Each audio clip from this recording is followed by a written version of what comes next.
seu culto infantil. E eu quero convidar você a abrir a sua Bíblia em Romanos, capítulo 15. Estamos quase acabando a carta de Paulo aos Romanos. Pela graça do Senhor, acho que mais 2 ou 3 domingos a gente termina a carta, finaliza essa série de mensagens. Acredito que até o final de setembro a gente deva conseguir fazer isso, completando aí praticamente um ano, né, pela carta de Paulo aos Romanos. Nós começamos em meados de outubro do ano passado, vamos aí seguindo para a 34ª, 35ª mensagem. Agora de cabeça eu não lembro exatamente, mas deve estar por aí, 34ª, 35ª mensagem, indo trecho a trecho da carta, aprendendo bastante com aquilo que o apóstolo Paulo tem a nos ensinar. Antes de nós lermos o texto propriamente dito, quero fazer aquela introdução, aquele arrazoado rápido, para que você entenda o que nós estamos falando, né, a sequência de raciocínio que está sendo apresentado já há algum tempo, né. Lembra que a carta tem tem uma divisão mais básica, né, ela pode ser dividida de outras formas, né, mas uma divisão bem clássica e bem fácil de compreender a carta é entender que ela está dividida entre o capítulo 1 até o capítulo 11, sendo a apresentação do Evangelho, tá? O apóstolo Paulo apresenta o Evangelho entre o capítulo 1 e o capítulo 11, e do capítulo 12 até o capítulo 16 ele vai fazer aplicações práticas desse Evangelho que já foi explanado, apresentado entre o capítulo 1 e o capítulo 11. E ali nessa segunda etapa, ele vai do capítulo 12 até o capítulo 14, falando de aplicações e implicações práticas do Evangelho, desse Evangelho que ele expôs entre o capítulo 1 e o 16, entre o capítulo 1 e o 11, perdão. E no capítulo 14 e 15, especificamente, ele vai tratar de um problema que a igreja local estava vivenciando. Tá? A gente já viu que essa igreja é uma igreja composta por gentios e judeus, tá?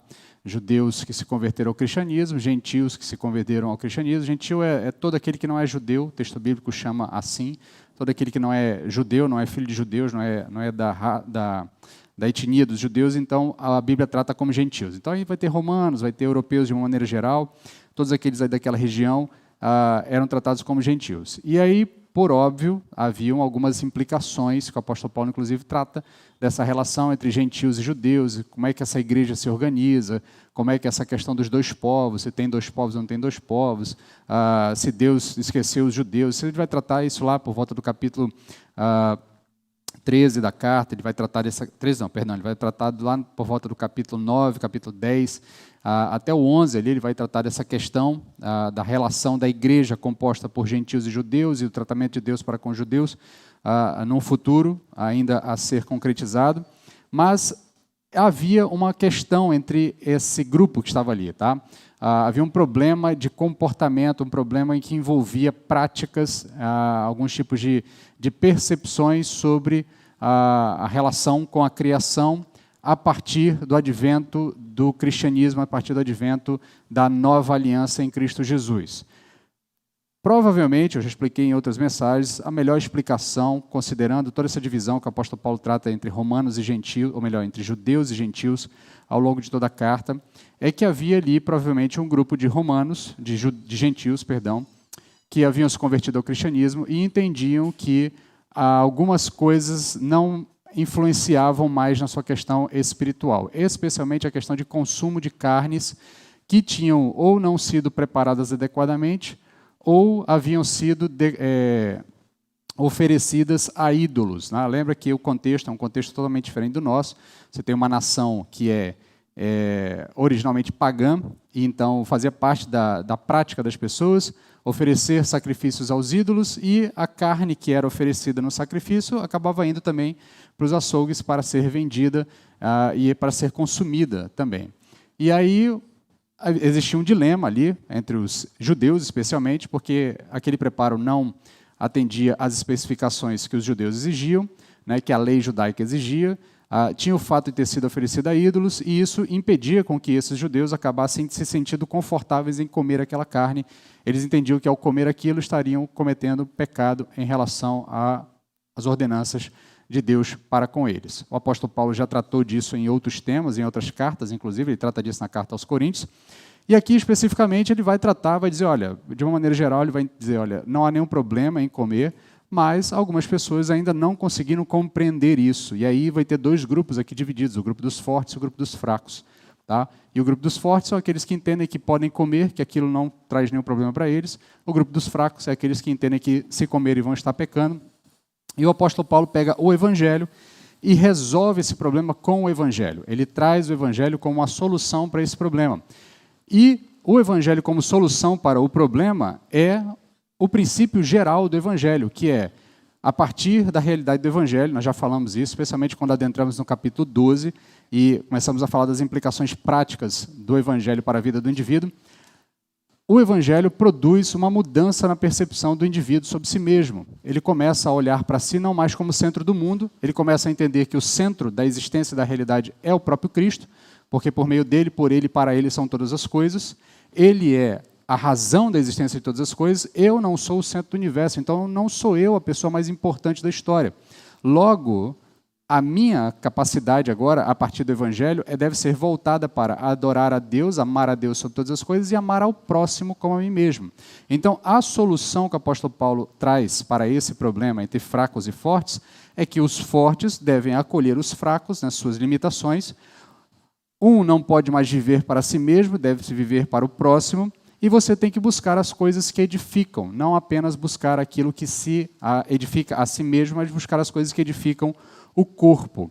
E aí ele vai apresentar agora um modelo prático de solução do problema. Ele vai apresentar o próprio Jesus Cristo como esse modelo de solução do problema, mostrando que Cristo é aquele que não olha para si mesmo em primeiro lugar. Cristo não é aquele que se coloca em primeiro lugar, pelo contrário, Cristo é aquele que ama a Deus sobre todas as coisas e ao próximo como a si mesmo, tanto que ele é o modelo de abnegação, ele é o exemplo de abnegação, é o exemplo daquele que se dá para o próximo. Porque a solução do problema, e aqui, de novo, deixe-me apenas fazer um breve parêntese de comentário, esse texto é bastante conhecido e bastante utilizado para se debater os limites da liberdade cristã. O que o crente pode ou não pode fazer, o que o crente pode ou não pode consumir, o que o crente pode ou não pode, lugares que o crente pode ou não pode frequentar. Esse texto é comumente usado para isso.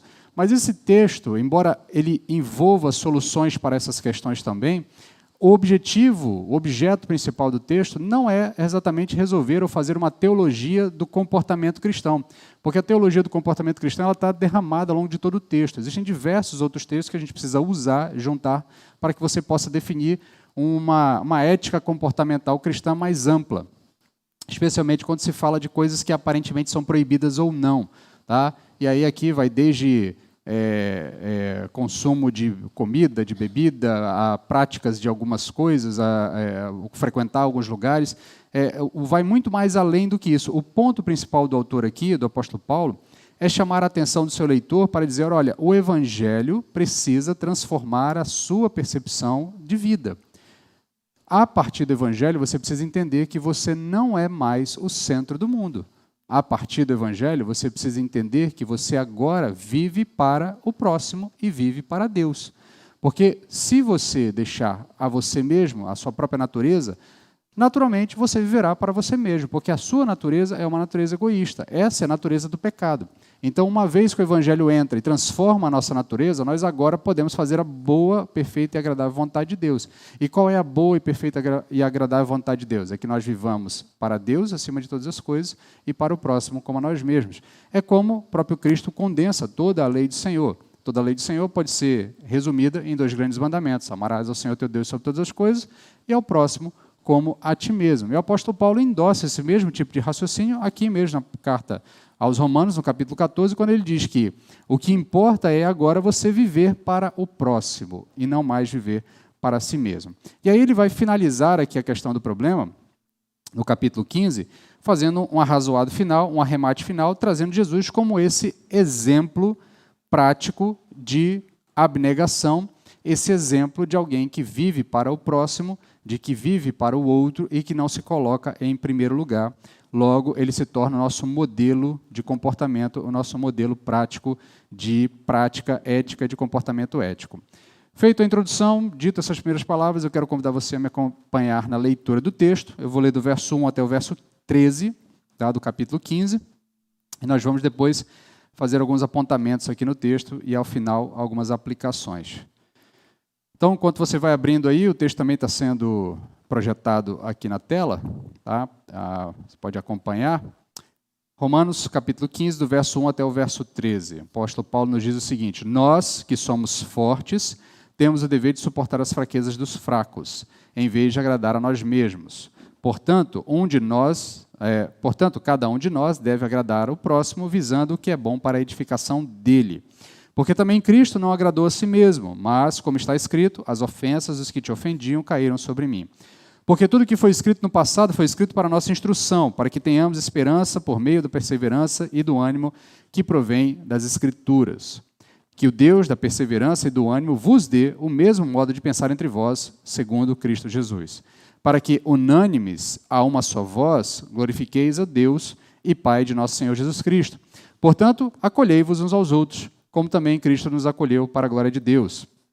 Afirmo, pois, que Cristo se tornou servo da circuncisão por causa da fidelidade de Deus para confirmar as promessas feitas aos patriarcas, e para que os gentios glorificassem a Deus pela sua misericórdia, como está escrito: portanto, eu te louvarei entre os gentios e cantarei hinos ao teu nome. E diz ainda: alegrai-vos, gentios, juntamente com o seu povo, e ainda, louvai ao Senhor todos os gentios e louvai-no todos os povos. E outra vez, Isaías também disse: surgirá uma raiz de Jessé, aquela que se levantará para reger os gentios, nele os gentios colocarão a esperança. Que o Deus da esperança vos encha de toda alegria e paz na vossa fé, para que transbordeis na esperança pelo poder do Espírito Santo. Senhor, que o Senhor atraia a nossa atenção, fala conosco, molda-nos, é o que te pedimos em nome de Jesus. Amém. Então, meus queridos, o primeiro ponto que eu quero chamar a sua atenção, antes de nós irmos ao texto propriamente dito, destrinchando ali verso a verso, bloco a bloco do verso, eu quero chamar a sua atenção para um ponto que eu entendo que é paradigmático, tanto no texto quanto em outros textos que a gente vai acabar citando aqui. O primeiro ponto que eu quero chamar a sua atenção é a necessidade da imitação de Cristo. Ainda trabalhando esses desdobramentos do Evangelho como solução do problema entre os fracos e os fortes aqui na igreja de Roma, Paulo vai insistir aqui numa necessidade de você viver em prol do próximo. Ele vai falar de um padrão ético-comportamental, que é esse padrão que o cristão deve assumir de viver em prol do próximo. O cristão não vive para si mesmo, o cristão vive para o próximo, o cristão vive para Deus.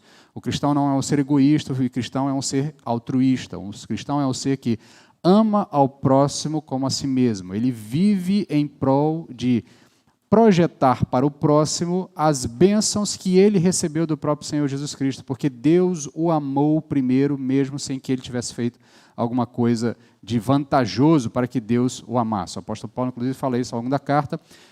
Deus nos amou quando nós ainda éramos pecadores, e quando ainda éramos pecadores, Cristo morreu por nós, mesmo nós sendo pecadores. Então, esse exemplo de Cristo é o exemplo do nosso comportamento, é o exemplo que nós devemos assumir, então nós não vivemos mais para nós mesmos. Então, o apóstolo Paulo apresenta isso como a solução para o problema. Porque qual era o problema? Os irmãos se reuniam para comer, para ter momento de comunhão, para ter um momento de alegria na igreja, e duas mesas se formavam. Uma mesa daqueles que comiam as carnes oferecidas aos ídolos e a mesa daqueles que não se sentiam confortáveis, tranquilos em comer aquela carne, e aí acabavam se sentando numa mesa onde só comiam legumes, verduras e frutas e hortaliças em geral, e se formavam esses dois grupos. Um grupo, então, acabava achando que o outro o atrapalhava, o outro achava que o outro estava pecando e acabava gerando algum tipo de cisão na igreja, tipo de problema. Por mais que alguém até dissesse, não, esse é problema deles, eles comem isso porque querem, ou se eles acham que comem é problema deles, ainda assim você gera esses dois grupos, esse comportamento divisório na igreja. E o corpo de Cristo não pode ser um corpo dividido, o corpo tem que ser um corpo unido, nós somos um corpo só. Não dá para a mão não se sentir à vontade com o braço, porque a mão está ligada no braço. Então não dá para a mão não querer estar ligada ao braço. Nesse sentido, o que o apóstolo Paulo está querendo dizer é que não dá para aqueles irmãos viverem daquele jeito. É necessário haver uma solução, tem que haver coesão, tem que haver união, tem que haver unidade naquela igreja. E a resposta é, você que é mais forte, acolhe o seu irmão que é mais fraco. E se for necessário deixar de comer a carne para que o seu irmão não tropece, deixe de comer a carne para que o seu irmão não tropece. Porque o que importa não é aquilo que você tem liberdade para fazer, o que importa é a unidade do corpo, o que importa é que o corpo se mantenha coeso, o que importa é que o corpo cresça, o que importa é que nós, de fato, vivamos para o próximo, não vivamos para nós mesmos. Então o apóstolo traz esse exemplo, traz essa solução para o problema, e aí ele vai evocar o exemplo supremo de Cristo para reforçar o dever que ele recomendou nos versículos anteriores, né? No capítulo 14 todo, todas aquelas coisas que nós já trabalhamos ao longo das últimas 2 mensagens, ele vai chamar agora Cristo como esse exemplo. Olha, eu disse a vocês que vocês devem pensar no próximo o tempo todo, colocar o próximo em primeiro lugar, e agora eu vou mostrar que Cristo, o nosso Senhor, cabeça desse corpo, o cabeça da igreja, ele também fez a mesma coisa. E aqui é digno de nota, é digno da nossa atenção, nós percebermos como o texto bíblico constantemente usa a pessoa de Cristo como exemplo, quer em questões comuns, quer nas questões mais transcendentais. Quer ele queira nos dar uma orientação sobre a prática da relação interpessoal, por exemplo, quando o apóstolo Paulo vai falar de casamento, ele usa Cristo como padrão, como paradigma, como exemplo de como a relação dentro do casamento deve acontecer. Ao mesmo tempo, quando ele está tratando aqui de questões mais profundas sobre a nossa relação com a morte, ressurreição e eternidade, de novo, Cristo é o exemplo desse mesmo processo. Então, Cristo é o exemplo das coisas mais triviais até as coisas mais superlativas dentro do texto bíblico. E, no fim das contas, isso chama a nossa atenção para a importância e a necessidade da constante imitação de Cristo, da constante tomada de Cristo como o exemplo paradigmático do nosso comportamento. E eu quero agora usar 2 textos aqui, melhor 3 textos, na verdade, eu vou citá-los rapidamente. Isso é só uma introdução ao tema, porque eu quero que você perceba que isso é uma questão repetida dentro do texto bíblico. Cristo é sempre o modelo de comportamento. Cristo é sempre o modelo para o qual nós devemos olhar. Cristo é sempre o modelo que nós devemos estar constantemente repetindo, constantemente imitando, constantemente fazendo da forma como ele faz. Então, por exemplo, quando nós olhamos aí na carta aos Coríntios, segunda carta aos Coríntios, capítulo 8, verso 9, o apóstolo Paulo falando aos Coríntios vai dizer o seguinte, olha, pois conheceis a graça do nosso Senhor Jesus Cristo, que sendo rico, tornou-se pobre por vossa causa, para que fosseis enriquecidos por sua pobreza. Qual é o contexto desse texto aqui exatamente? O apóstolo Paulo está falando aqui de doação, está falando de oferta. Ele está falando aos Coríntios que ele está fazendo uma coleta, né? Quem conhece o contexto da carta sabe que o apóstolo Paulo escreve essa carta, especialmente essa última carta, em um momento em que ele está passando pelas igrejas da região da Acaia, fica ali na Ásia Menor. Seu mapinha, se dá uma olhada na Bíblia aí, na região próxima da Turquia ali. Então ele está passando nessa região, nas igrejas dessa região, coletando uma oferta para levar para a igreja de Jerusalém.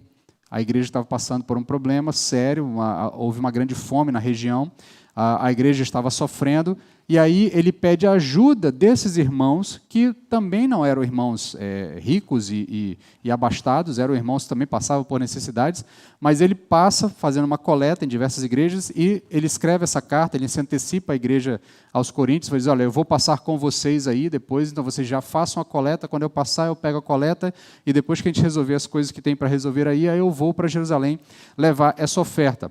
E aqui ele está falando de oferta, está falando do ato de tirar do meu bolso para ajudar aquele que está precisando. E ele usa como paradigma o próprio Cristo. Ele diz, olha, Cristo era rico. Cristo é o Senhor de todas as coisas. Cristo era o Senhor do universo. Cristo é aquele que deu origem a todas as coisas, o Senhor de todas as posses e as riquezas do mundo, mas ele se faz pobre.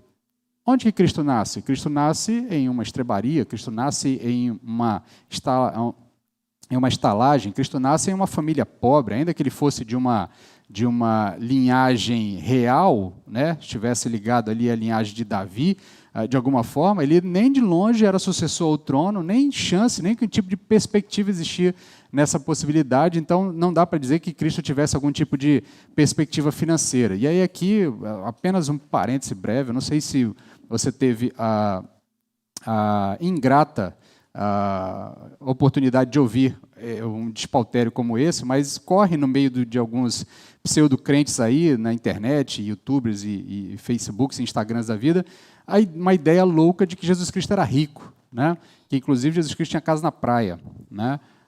Aí eu não sei se o indivíduo não conseguiu compreender que ele andava com pescadores e pescadores trabalham no mar, na praia. Então, mas isso não significa que ele tenha uma casa na praia nos moldes que uma pessoa abastada ou rica tem uma casa na praia. E contraria, obviamente, o que o próprio Cristo diz. Ele diz, olha, eu não tenho nem onde encostar a minha cabeça. As raposas têm os seus covis, tá? Mas o Filho do Homem não tem casa. O Filho do Homem não tem onde encostar a cabeça, não tem um travesseiro, né? E aí o apóstolo Paulo diz, olha, esse que é o Senhor de todas as coisas, que era rico, se fez pobre para que você recebesse as bênçãos da riqueza da salvação. Então, porque Cristo se fez pobre para que você se tornasse rico perante Deus, você deve meter a mão no seu bolso e ajudar o seu irmão que está em necessidade. Então, aqui é um paradigma para o comportamento, para a ética financeira do cristão. Por que nós doamos? Por que nós a sustentamos?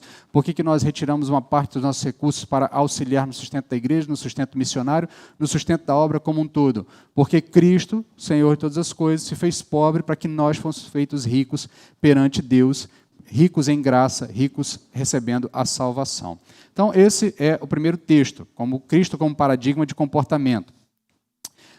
Outro texto bastante conhecido, nós lemos inclusive ele pela manhã aqui na EBD, Filipenses capítulo 2, eu vou focar do verso 4 até o verso 8, nós lemos de manhã do verso 5 até o verso 11, né? Até o verso 10, perdão, mas hoje a gente vai focar aqui só do 4 ao 8. E o texto diz o seguinte, olha, preste atenção, porque o texto normalmente, o texto é famoso a partir do verso 5, né? Mas a gente esquece de ler os versos antecedentes. O verso 4 diz o seguinte, cada um não se preocupe somente com o que é seu, mas também com o que é dos outros. Tende em vós o mesmo sentimento que houve em Cristo Jesus, que existindo em forma de Deus, não considerou o fato de ser igual a Deus algo que se devesse apegar. Mas, pelo contrário, esvaziou-se a si mesmo, assumindo a forma de servo, e fazendo-se semelhante aos homens, assim, na forma de homem, humilhou-se a si mesmo, sendo obediente até a morte e a morte de cruz. Depois o texto continua dizendo que Deus o exaltou sobremaneira, lhe dando o nome que está acima de todo nome. Nós, inclusive, cantamos isso hoje à noite, né, nos cânticos iniciais. E, diante desse nome, todo joelho se dobrará nos céus, na terra e debaixo da terra, para a glória de Deus Pai.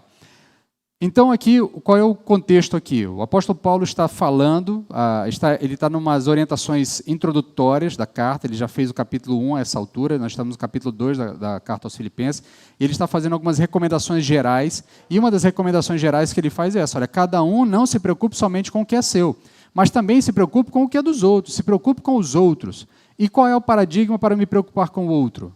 Cristo Jesus. Cristo Jesus, que sendo Deus, não considerou que ser Deus algo que ele deveria se apegar, mas, pelo contrário, esvaziou-se da condição de Deus, assumiu a forma de servo e foi obediente até a morte e morte de cruz. Então, se Cristo não considerou a si mesmo em primeiro lugar, por que eu vou considerar apenas as minhas coisas? Por que eu vou me colocar em primeiro lugar? Então, novamente, Cristo é o paradigma do comportamento ético e moral do cristão.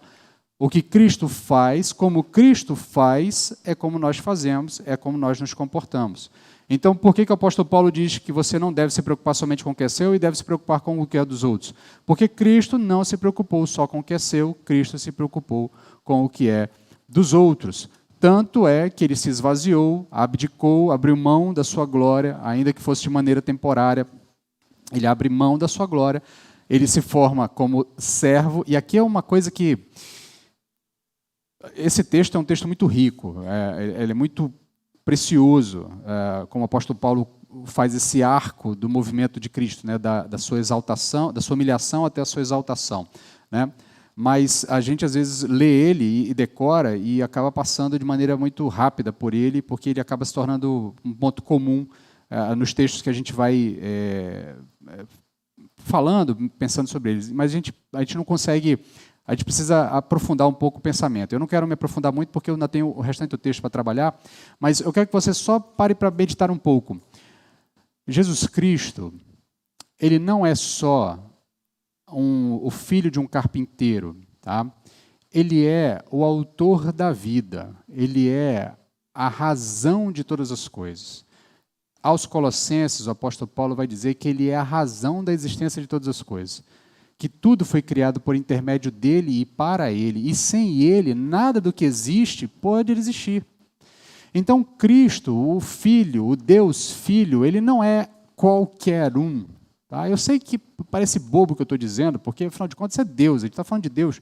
Mas pense só, ele abre mão da sua glória. E abrir mão da glória não é um negócio assim, tipo, eu vou abrir mão porque é uma coisa fácil, é uma coisa simples. Não é simples. A divindade se esvaziar e assumir a forma humana, uma forma limitada. Pensa só, tem alguns textos muito belos que falam da encarnação, do momento da encarnação, e diz exatamente esse tipo de percepção. O Senhor da vida dependeu dos seios de Maria para sobreviver. O Senhor da existência precisou ser acalentado nos braços de Maria para poder dormir. Aquele que deu ordem ao universo precisou se submeter às ordens do seu pai e da sua mãe. Aquele que tinha poder para todas as coisas precisou esperar todos os dias acontecerem para que ele pudesse crescer, se desenvolver, aprender a andar, aprender a falar, aprender a dar os primeiros passos, para poder se comunicar. Aquele que é o Verbo, por um tempo, não conseguia se comunicar a não ser por choro e por grunhidos. Não pense que Jesus era um bebê alienígena que falava telepaticamente com Maria. Ele foi um bebê comum. Quando tinha fome, ele chorou, ele teve cólicas, teve dificuldades típicas da infância, do crescimento, do desenvolvimento. O dente nasceu, doeu. Então, todas essas coisas foram naturais na vida de Cristo. E esse indivíduo, ele simplesmente é o Senhor de todas as coisas. É a razão da existência de todas as coisas. Então, esvaziar-se da sua glória é compreender isso. Entendeu? E o ápice disso é quando o Senhor da vida se submete à morte.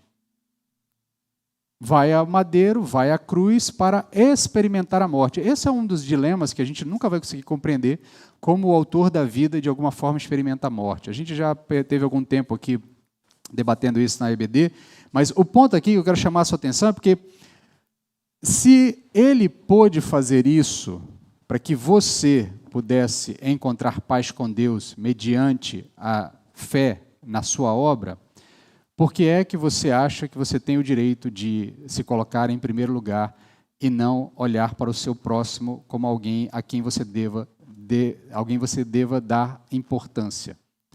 Então, esses exemplos que o texto bíblico nos traz de Cristo como paradigma, eles são importantes não apenas porque eles são esses exemplos comportamentais, mas porque, de fato, se nós queremos ser cristãos, nós precisamos seguir a Cristo, imitar a Cristo. E o nome cristão, a ideia, a expressão na origem, vem da ideia de que nós, de fato, somos mini-cristos. Tá? Isso, inclusive, nasce dentro de um contexto jocoso, tá? Um contexto de piada. Dentro ali do período do início da igreja, as pessoas olhavam para os cristãos e diziam, lá vai os mini-cristos, lá vai os cristãos. Daí, obviamente, isso vai pegando e, com o tempo, a gente acaba assumindo isso como algo, já não mais como pejorativo, como um adjetivo específico. Mas o ponto aqui é que o fato de nós nos chamarmos cristãos, isso, na sua essência, significa que nós somos imitadores de Cristo. Então, se Cristo faz, nós devemos fazer também. Não é à toa que o apóstolo Paulo vai dizer aos Coríntios, 1 Coríntios, capítulo 11, verso 1, sede meus imitadores, como também sou de Cristo. Nós devemos imitar a Cristo. Tá? A gente poderia citar muitos outros textos, tá? Mas aí eu tomaria todo o tempo da mensagem. Mas eu quero que você entenda que o ponto primordial aqui é que Cristo não é apenas um exemplo a ser considerado. Cristo é um exemplo a ser imitado. Cristo é um exemplo a ser ipsis literis copiado. Em tudo o que ele fez, nós precisamos replicar seus passos e replicar o seu comportamento. Se nós queremos ser cristãos, nós precisamos assumir que desejamos ser iguais a Cristo. Tá? Eu costumeiramente, nas minhas orações, tanto em público como em particular, eu repito uma frase. Eu digo, molda-nos à imagem e semelhança de Cristo. E pensando sobre esse tema e pensando sobre as minhas orações, eu comecei a pensar se essa frase não se tornou apenas uma frase de efeito minha, pessoal, algo que uma espécie de ponto e vírgula que a gente está tão acostumado a repetir e que acaba se tornando costumeiro. Mas, de fato, nós somos chamados a nos sermos conformados à imagem de Cristo. O processo de santificação é o processo de nos conformarmos ao exemplo de Cristo, de nos tornarmos como Cristo. E, nesse sentido, nós precisamos vencer essa barreira de apenas falar essas frases como se fossem frases de efeito e, de fato, assumir que, se nós queremos ser cristãos, nós precisamos imitar a Cristo. Nós precisamos nos tornar iguais a Cristo. Nós precisamos desejar que o nosso comportamento seja o mesmo comportamento de Cristo. Então, a solução de todas as nossas demandas, as nossas dificuldades, as nossas pautas diante do Senhor no processo de santificação estão no próprio Cristo, estão na própria pessoa de Cristo. Não apenas na sua obra, mas também no seu comportamento. Então, como é que você se relaciona, como é que você resolve seus problemas de relacionamento matrimonial? Olhando para Cristo. Como é que você resolve seus problemas de criação de filhos? Olhando para Cristo. Como é que você resolve seus problemas no trabalho? Olhando para Cristo. Como é que você resolve seus problemas de projeto de vida, de valores, de escala de importância? Olhando para Cristo e imitando a Cristo. Nós somos cristãos. Se somos cristãos, nós replicamos os passos de Cristo. E por que nós fazemos isso? Porque Ele é o paradigma perfeito. O texto bíblico diz que Ele é o homem perfeito. Nele não foi encontrado nenhuma falha, nele não foi encontrado nenhum erro. Se nele não foi encontrado nenhuma falha e nenhum erro, ele é o melhor exemplo que nós temos. Não há outro exemplo melhor do que ele é o exemplo perfeito. Então, consequentemente, o que nós precisamos é abraçar esse exemplo e, de fato, replicar esse exemplo em nossas vidas. Eu compreendo, eu entendo que não é fácil, não é do dia para a noite. Você não vai acordar amanhã igual a Cristo. Isso é um processo. Mas se você não desejar isso, se você não se organizar para ser igual a Cristo, você vai continuar numa vida cristã patética, sempre na mesma situação e nunca vai avançar num processo de desenvolvimento da sua santidade. Então, o primeiro ponto que eu quero chamar a nossa atenção é essa importância de que nós precisamos olhar para Cristo como paradigma comportamental para absolutamente tudo. Cristo é o paradigma comportamental para absolutamente tudo. Então, compreendida essa realidade, que nós precisamos ser iguais a Cristo, se nós desejamos de fato agradar o Senhor, então nós entendemos que a solução para não vivermos para nós mesmos e vivermos para o próximo está na pessoa de Cristo e naquilo que Ele fez. E é isso que o apóstolo Paulo vai fazer ao longo desses 13 versos aqui. Vai mostrar que Cristo é esse exemplo paradigmático de como viver para o próximo e não viver para si mesmo. E aí, o primeiro trecho aqui, do verso 1 ao verso 4, ele vai nos chamar a atenção para o dever de não pensar em si mesmo, baseado no exemplo de Cristo. Então ele diz, nós que somos os fortes temos o dever de suportar as fraquezas dos fracos, em vez de agradar a nós mesmos. Aqui, rapidamente, antes até de entrar nos comentários do texto, note que o apóstolo Paulo não trata em tons de recomendação.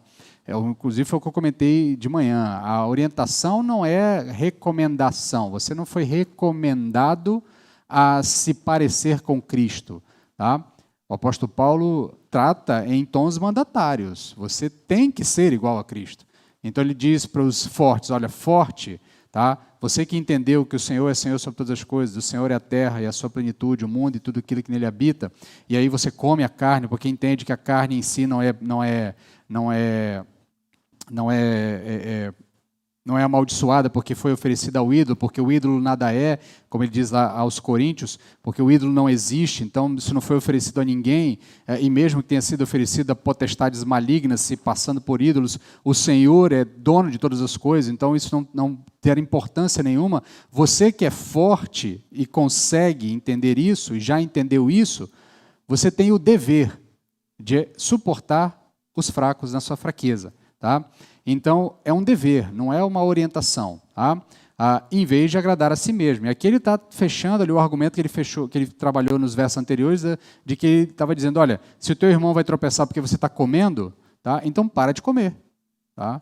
Se o teu irmão vai tropeçar porque você está se comportando de determinada maneira, então para de se comportar de determinada maneira, porque você tem o dever de abraçar o teu irmão, que é mais fraco na fé, que ainda não compreendeu todas as coisas, você tem que aguardar o tempo dele. Tá? E aí ele continua dizendo, portanto, cada um de nós deve agradar o próximo, visando o que é bom para a edificação dele. É um tema que ele também já trabalhou nos versos anteriores, de que nós devemos buscar aquilo que é para a edificação mútua. Porque também Cristo não agradou a si mesmo, aí que ele entra no exemplo. Mas como está escrito, as ofensas que te ofendiam caíram sobre mim, porque tudo que foi escrito no passado foi escrito para nossa instrução, para que tenhamos esperança por meio da perseverança e do ânimo que provém das Escrituras. A referência que o apóstolo Paulo está citando aqui é o Salmo 69, verso 9. Pois o zelo da tua casa me consome e as afrontas que te afrontam caíram sobre mim. E aí ele usa esse exemplo do que aconteceu com Cristo, ou seja, Cristo foi aquele que foi afrontado por nós, Cristo foi aquele que recebeu as ofensas, não apenas as ofensas verbais, mas a ofensa física da morte, tá? E da humilhação. E aí, não preciso me aprofundar muito, mas só para que você entenda, a cruz não é bolinho, tá? A cruz é cruz, tá? É prego de verdade, é chicotada, é violência, é exposição, é humilhação, é morte, tá? Não é enfeite, não é encenação. Jesus Cristo não está ali fazendo de conta, vai lá, bate aí, eu finjo que está doendo, você bate e tal. Não, Cristo, de fato, está sofrendo toda o vilipêndio daquele momento, tá? E ele faz isso por você. Ele faz isso por causa das nossas ofensas. Ele faz isso para que nós pudéssemos ser libertos da condenação em razão das nossas próprias ofensas a Deus por conta de nossos pecados. E aí ele diz o seguinte, o apóstolo Paulo vai continuar o argumento dizendo, olha, tudo que foi escrito no passado foi escrito para a nossa instrução, para que tenhamos esperança. E aqui é um ponto interessante, porque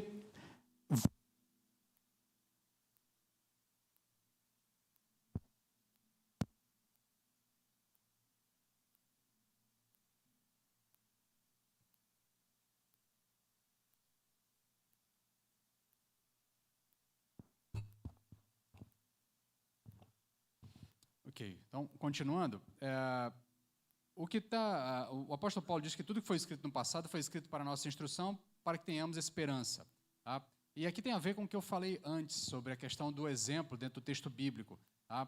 Então, se nós desejamos imitar a Cristo, o padrão para ser imitado está no texto revelado. É por isso que ele usa o texto veterotestamentário como exemplo. Ele diz, olha, já desde o passado já havia sido revelado pelo texto bíblico, pelo texto dos profetas, no caso dos salmos aqui, que Jesus Cristo sofreria por nós, como um exemplo, deixando claro aquilo que ele fez para que nós pudéssemos alcançar a esperança e a graça diante de Deus. E da mesma forma que o Antigo Testamento servia para aqueles irmãos ali no começo, tem que considerar que quando o apóstolo Paulo está escrevendo essa carta, você ainda não tem o Novo Testamento todo organizado e como esse texto conhecido que nós temos. Mas você tem o Velho Testamento como sendo esse padrão comportamental, esse padrão textual que está sendo apresentado para os leitores.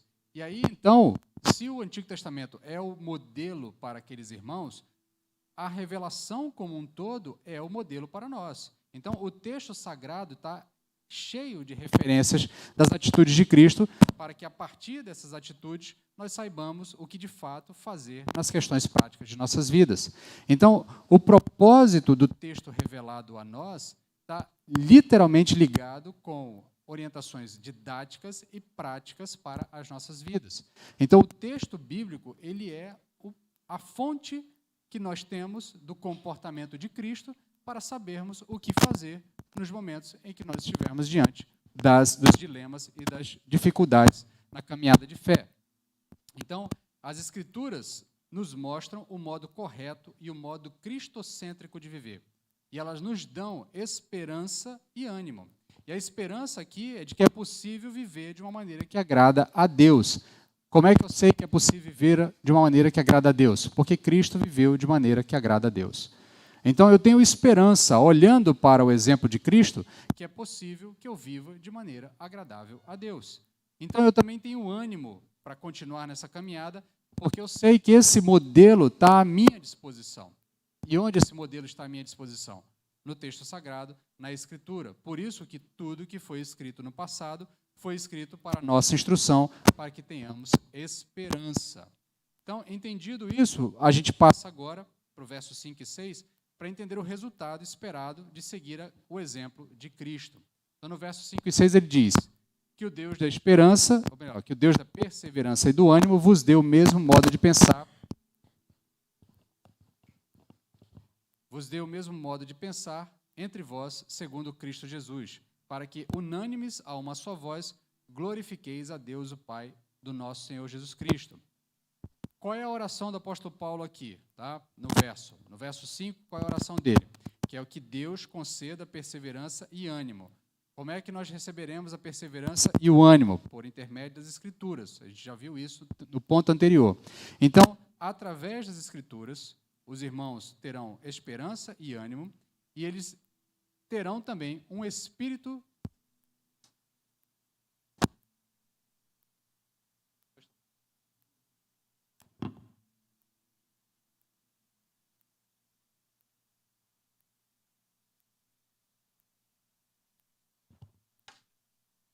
Pronto, vamos ver. Então, voltando aqui ao raciocínio. Qual é a oração do apóstolo Paulo aqui? Qual é a preocupação dele? A preocupação dele é que os irmãos tenham perseverança e ânimo. E onde eles encontrarão perseverança e ânimo? Através do que já foi revelado a eles no texto bíblico. E por meio da esperança e do ânimo que eles têm no texto bíblico, na revelação do comportamento de Cristo como esse modelo paradigmático, eles tenham agora um espírito de unidade. Literalmente, o que ele está dizendo aqui, lá no original, é que vos conceda pensarem a mesma coisa entre vós. Então, ele deseja para a igreja que, por meio desse modelo, desse padrão de olhar para Cristo como padrão paradigmático de comportamento, toda a igreja tenha uma unidade de pensamento. E por que a igreja vai ter uma unidade de pensamento? Porque todo mundo está imitando a Cristo. Porque todo mundo está fazendo igual a Cristo. Porque todo mundo está seguindo o exemplo de Cristo.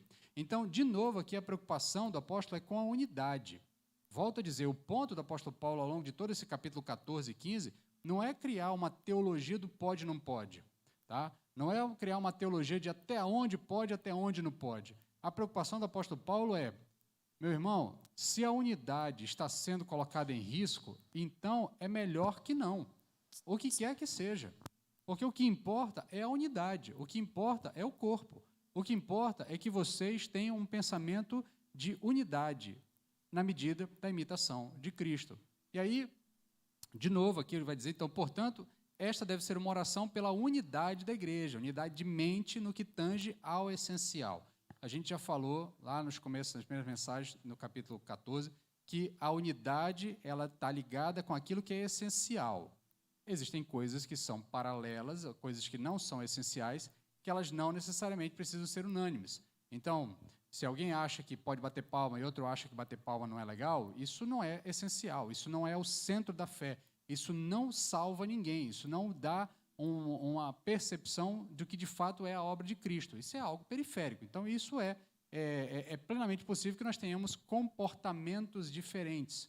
Agora, naquilo que é essencial, e aqui o exemplo da palma é só para ser o mais banal possível, a gente pode usar para outros exemplos também, mas o ponto aqui, o que é essencial para a fé, nós temos que ter unidade. E o que é essencial para a fé?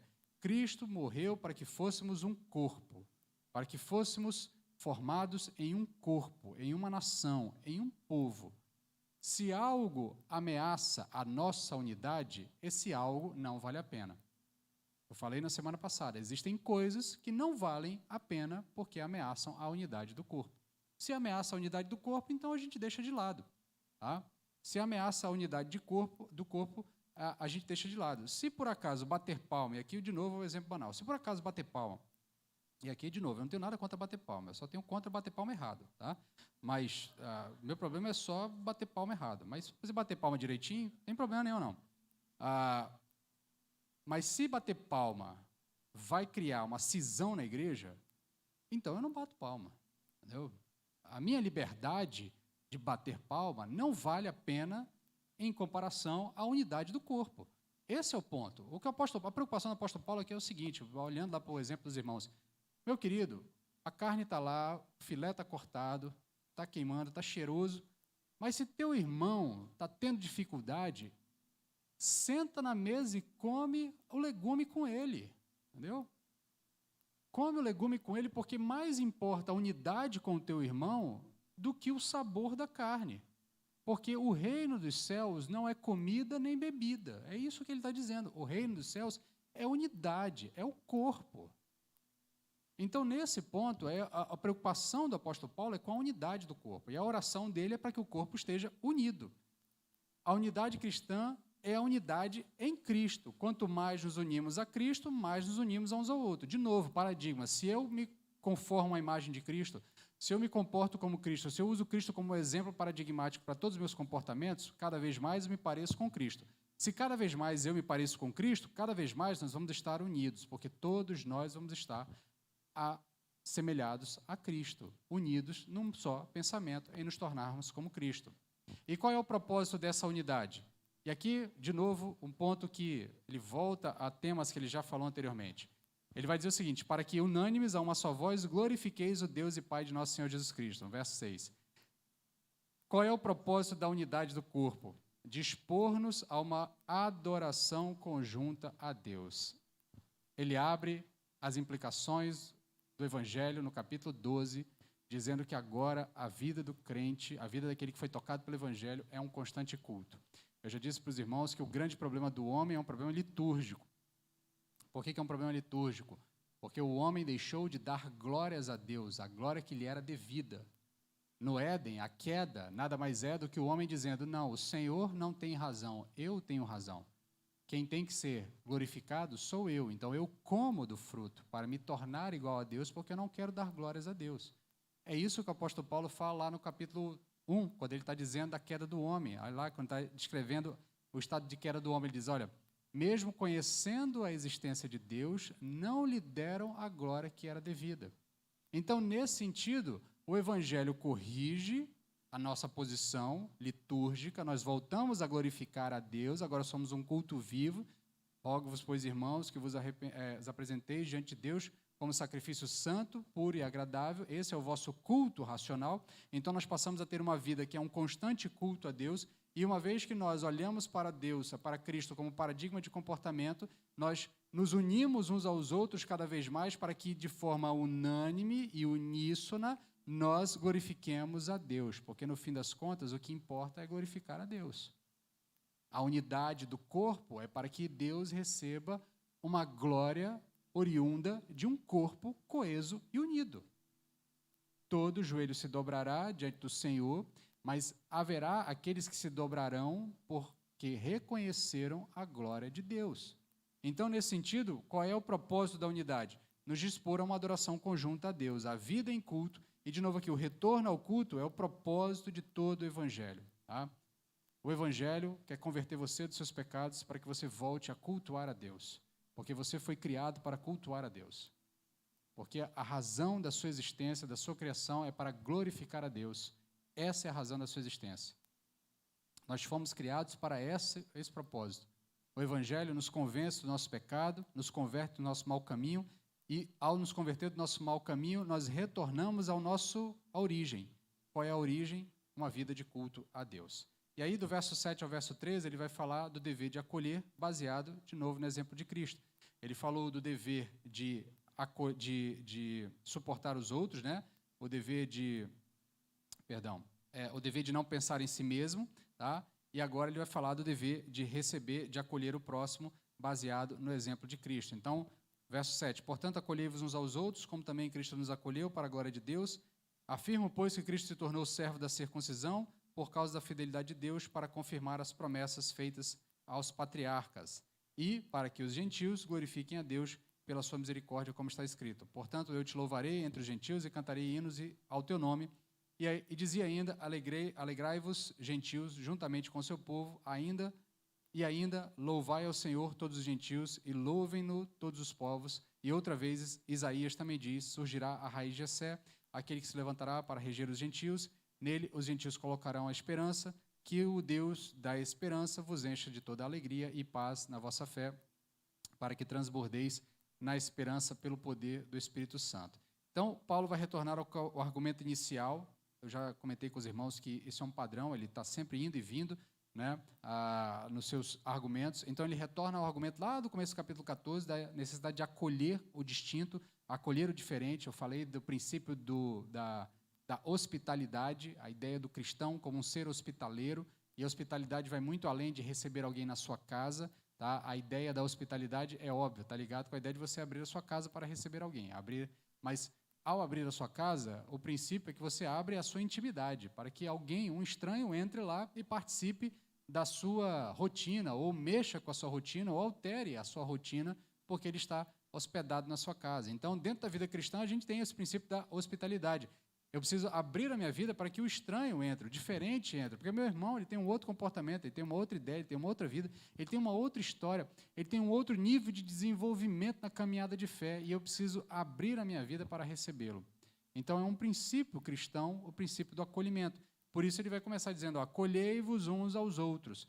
Por que a gente tem que acolher uns aos outros? Porque Cristo nos acolheu. Ele já trabalhou isso lá atrás, mas agora ele mostra como é que Cristo nos acolheu. E aí ele está falando não só aos judeus, mas também, em especial, aos gentios. Porque lembra que na distinção que eu fiz aqui entre o grupo dos fracos e dos fortes, a probabilidade maior é que o grupo dos fortes fosse formado pelos gentios. Tá? E a probabilidade, no contexto geral, já disse para os irmãos que existem outras interpretações possíveis, mas faz mais sentido se nós entendermos que aqueles que tinham menos dificuldade em comer carne oferecida a ídolos, eram aqueles que, para eles, comer uma carne que foi preparada de maneira equivocada ou que passou por um culto qualquer, nunca foi problema na vida deles. E quem eram esses? Os gentios. O judeu é que tinha mais dificuldade nesse momento. E aqui, o que ele está dizendo? Olha, gentio, você que provavelmente é o forte da história aqui, acolha o fraco, o judeu. Porque Cristo acolheu você, gentio. Porque Cristo não veio inicialmente, no contexto geral, para salvar os gentios. Embora a salvação chegue aos gentios por obra de Deus e pela obra de Deus, mas o ponto é que a promessa é feita originalmente aos judeus, e a gente já trabalhou isso quando falou lá da relação entre judeus e gentios. Mas o que o apóstolo Paulo está dizendo? Olha, gentio, você que é o forte, você que já entendeu um pouco mais da revelação, um pouco mais do que os seus irmãos judeus, acolhe o seu irmão mais fraco, porque Cristo acolheu você.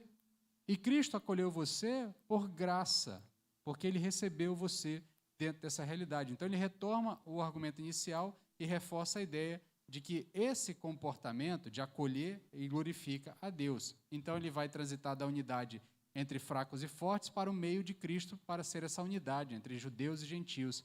E aqui ele vai destacar que ambos os grupos devem glorificar a Deus juntos, porque, no fim das contas, o plano de Deus é que esses dois grupos fossem unidos em um só povo, em um só corpo, para que ambos glorificassem a Deus.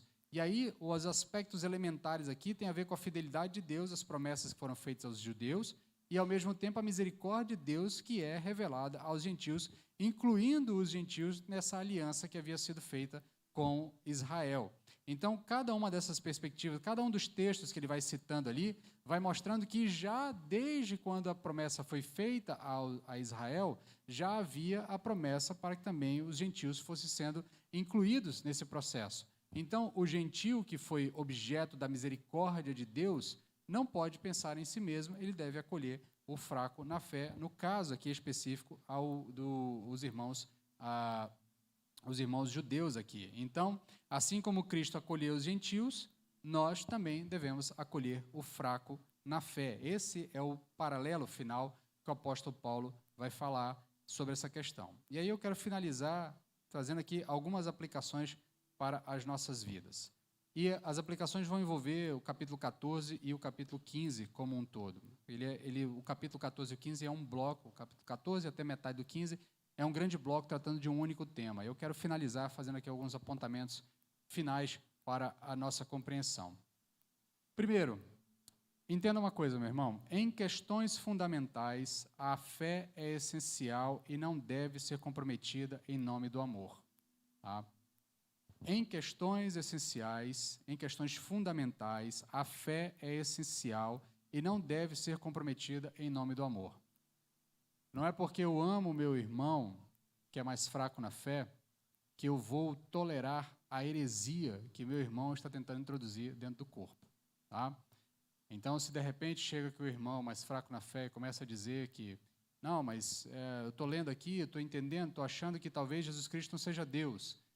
Jesus Cristo é, na verdade, uma primeira criação. Jesus Cristo é um ser subordinado. Jesus Cristo não nasceu de uma virgem. Jesus Cristo não é Senhor sobre todas as coisas. A divindade é só Yahvé. Se começar com essas coisas, essa aí está tocando na essência. Nós estamos adentrando naquilo que é essencial à fé cristã.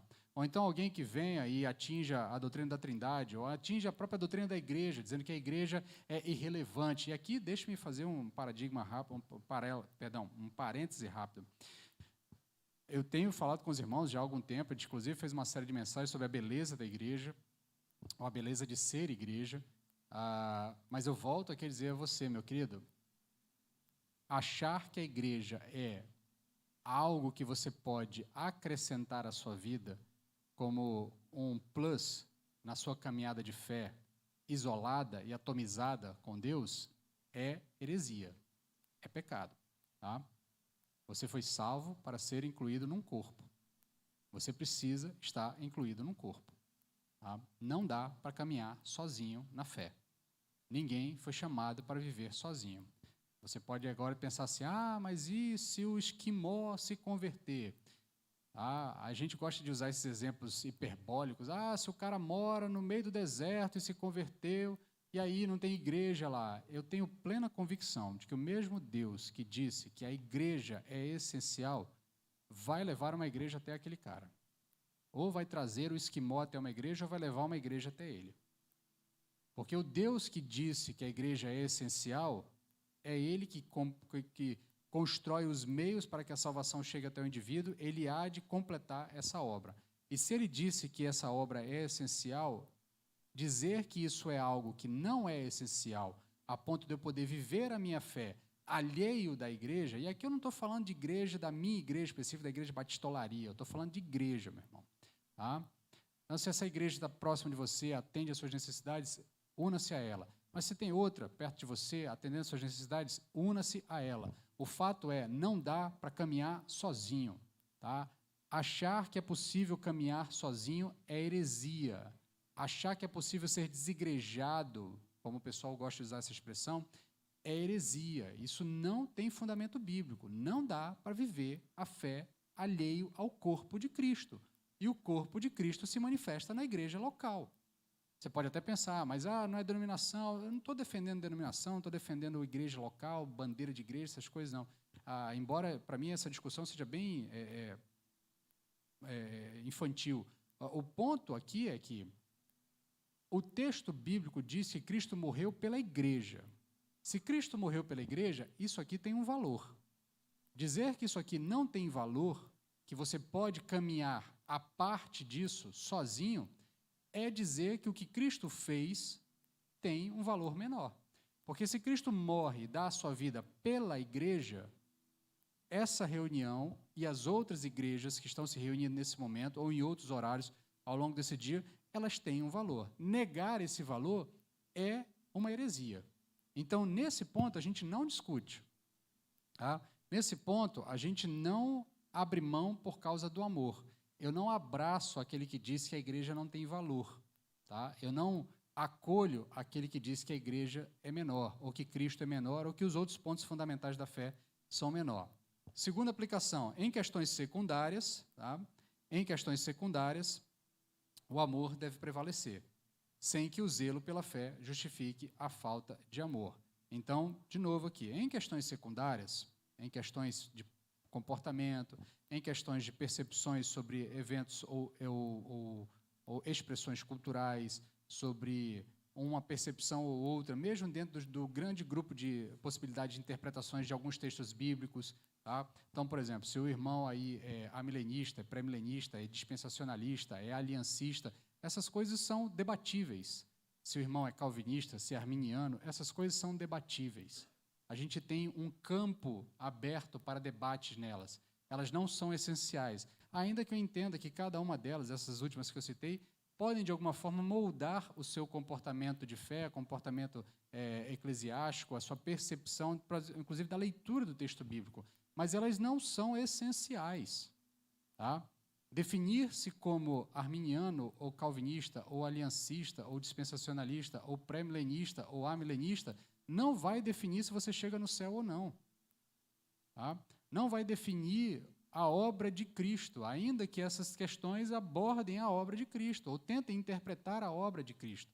Então, nesses pontos, há um amplo espaço para que a gente conviva com o diferente, para que a gente conviva com o que é distinto do nosso pensamento, com o que é um pouco diferente. E aí, quando a gente começa a avançar para outros campos também, da questão cultural, de repente um acha que pode comer determinado tipo de comida, um acha que não pode comer ou determinado tipo de comida, um acha que pode assistir determinado tipo de programa, um acha que não pode assistir ou determinado programa, ou ouvir uma música, ouvir outra música, ou ir ao teatro, não ir ao teatro, ou ir a um show ou não ir a um show. Essas coisas são debatíveis. Tá? Essas coisas são debatíveis, elas não são essenciais. Então, são questões secundárias. E nas questões secundárias, o que prevalece é o amor. Tá? Óbvio, sem que o zelo pela fé justifique a falta do amor. Então, não é porque eu sou zeloso da fé que eu vou deixar de amar o meu irmão. Tá? Então, em questões secundárias, o amor prevalece, sem que o zelo pela fé justifique a falta de amor. Terceira aplicação, a fé guia a nossa própria consciência, enquanto o amor nos ensina a respeitar a consciência do próximo. O apóstolo Paulo vai trabalhar sobre isso, especialmente ali no finalzinho do capítulo 14, dizendo que cada um deve ser guiado pela sua própria consciência, pela sua própria percepção. Tá? Então, a sua crença, e aqui fé tem a ver não com a fé salvífica, a fé para a salvação, mas tem a ver com fé na percepção daquilo que você acredita. Tá? Então, a fé, ela guia a nossa própria consciência, tá? Enquanto o amor nos ensina a respeitar a consciência do próximo. O amor vai te fazer entender que o próximo também tem a sua própria consciência. E, nesse sentido, você respeita os limites do seu irmão. E você abraça o seu irmão, mesmo que ele pense diferente de você. De novo, em questões secundárias, o amor prevalece. Em questões fundamentais, a gente fica com aquilo que é plenamente afirmado pelo texto bíblico. Quarta aplicação. A fé nos dá a liberdade, mas o amor nos orienta a usar essa liberdade com responsabilidade. Então, a sua percepção da criação, especialmente da criação, pode te dar uma liberdade para usar daquilo que Deus criou para o nosso próprio proveito, para o nosso próprio gozo. A criação está aí para que o homem também a use para a sua satisfação. Mas o que vai te orientar os limites da liberdade do uso dessa criação, do uso daquilo que está à disposição da parte de Deus para nós, é o amor. Então, se o meu irmão está sofrendo na sua caminhada de fé, porque o uso da minha liberdade para, de repente, ouvir determinado tipo de música, ou frequentar determinado tipo de lugares, ou consumir determinado tipo de comida, ou ter um determinado tipo de pensamento sobre algum tipo de percepção política também, é um outro campo que a gente poderia usar bastante para aplicar esses ensinos. Se de repente o meu irmão tem uma percepção política distinta da minha, isso não significa que a gente vai se degladiar por conta disso, mas que por meio do amor, ainda que o irmão tenha liberdade para ter as suas percepções, a gente usa com responsabilidade essa liberdade a fim de que a unidade do corpo não seja atacada, que a unidade do corpo não seja objeto de desavenças entre o corpo de Cristo. Quinta e última aplicação, quando se trata de resolver os nossos dilemas, a pessoa de Cristo é o único padrão que nós precisamos. Então, quando nós estamos nos nossos dilemas em relação a comportamento, em relação a escolhas, em relação ao consumo da cultura ao nosso redor ou da criação ao nosso redor, Cristo é o único exemplo que nós precisamos, é o padrão que nós precisamos. Se nós seguirmos o padrão de Cristo, se nós nos amoldarmos ao padrão de Cristo, certamente nós faremos aquilo que é agradável a Deus. E fazendo aquilo que é agradável a Deus, a unidade do corpo não vai ser atingida. Se a unidade do corpo não for atingida, o corpo vai crescer, o corpo vai se manter unido, o corpo vai se manter coeso e o Senhor será glorificado por esse corpo. Que Deus aplique aos nossos corações a sua palavra. Quero convidar você a baixar a sua cabeça para nós orarmos. Senhor, eu agora te peço pela tua graça, pela tua misericórdia, para que o Senhor nos auxilie nas muitas aplicações que esse texto trouxe para as nossas vidas, nos muitos ensinamentos que esse texto trouxe para nós, a fim de que possamos ser moldados por eles à imagem de nosso Senhor Jesus Cristo, e que de fato nós possamos ser transformados na nossa forma de pensar e naquilo que nós entendemos como o que é melhor para nós, colocando os nossos irmãos em primeiro lugar, colocando ao Senhor em primeiro lugar e, de fato, sedimentando em nossos corações o desejo de nos tornarmos iguais a Cristo. Tem misericórdia de nós, molda-nos, aquece os nossos corações, dá-nos prazer pela Tua palavra, a fim de que possamos conhecer o exemplo de Cristo cada vez mais e a Ele nos conformarmos. No nome de quem nós oramos, amém.